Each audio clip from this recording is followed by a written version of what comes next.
Hope springs eternal, they say. But if your daily life has more dread and worry than smiles and laughs, you're not alone. Behind all the positive affirmations, tips for a healthy life and better abs in 10 days, you're likely to find many who are also world-weary or secretly hopeless. But none of us have to hide behind the facade of a happy face. You can learn how to be optimistic. You can create a real foundation of hope and happiness with some new thought habits. These simple positive meditation exercises will show you how to be optimistic throughout your daily life. Practicing these positive meditations will help you replace despair with hope and build your optimism muscles for a running start on a sunnier outlook. It's true, the longer we live, the more life experience, with its losses, disappointments and traumas, we've accumulated.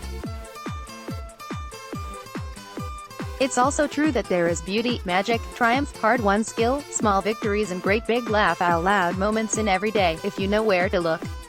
Here are some helpful techniques and ideas that will show you how to find them. 3 positive meditations for being optimistic. 1.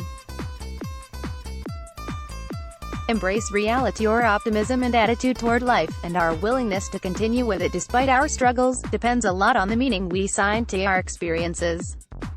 If we can start viewing our failures and disappointments as traction for our lives rather than a formidable obstacle course, we can engage more joy with life. Being optimistic takes practice. If you interpret failure and disappointment to mean that you are unworthy of happiness or success, it will destroy your motivation to keep taking risks in life. But if you can practice riding through, or even anticipating, the rough patches, you'll come to more easily see resiliency and competency as the reward. Just because you did a faceplant the first time you strapped on your rollerblades doesn't mean you won't be gliding down the road like an Olympian in a few weeks. After all, you bought the skates because you really wanted to enjoy skating. The main author of the original Joy of Cooking, Irma Rombauer, became the most authoritative cookbook author in America. But she barely knew how to boil an egg when she set out to write her book. Optimists keep trying until they succeed because they love learning, and, for them, the thought of giving up is more depressing than repeated failures. You can not only get a grip on reality, you can learn to embrace reality, once you get the hang of making it beautiful. 2. Be okay regardless of outcome. This idea is similar to the Buddhist precept of not being attached to the outcome, only it's more literal.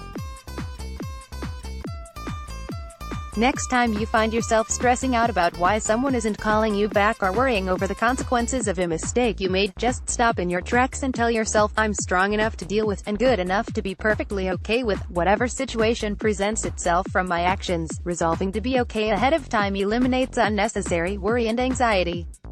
You know things always work out in the end. You are living proof. You're still breathing and reading this, aren't you? That just goes to show you how optimistic you are that you can improve your life. As long as you are still around to live the life you've been given, there is hope in every moment. The more you become optimistic, the better you become at finding purpose and joy in living. Yes, living can be risky, but every day holds equal potential for really great things to happen, too. Learn to chase after them instead of running away from worries and fears that may never come to pass. 3. Go for the laughs. Last but not least, look for the humor in things. Some of life's richest ironies and funniest jokes are born of the darkest moments. Humor heals, and it feels good to laugh. Get in the habit of watching comedy, reading the comics, calling friends who have a great sense of humor and make you laugh. Laughter lights up your brain's happiness centers, energizes your body, improves breathing, and because laughing makes you breathe deeper and improves circulation, it's good for your complexion too. In any given situation, no matter how grim, there are always the conditions for optimism. Loss, for example, is an opportunity to rebuild.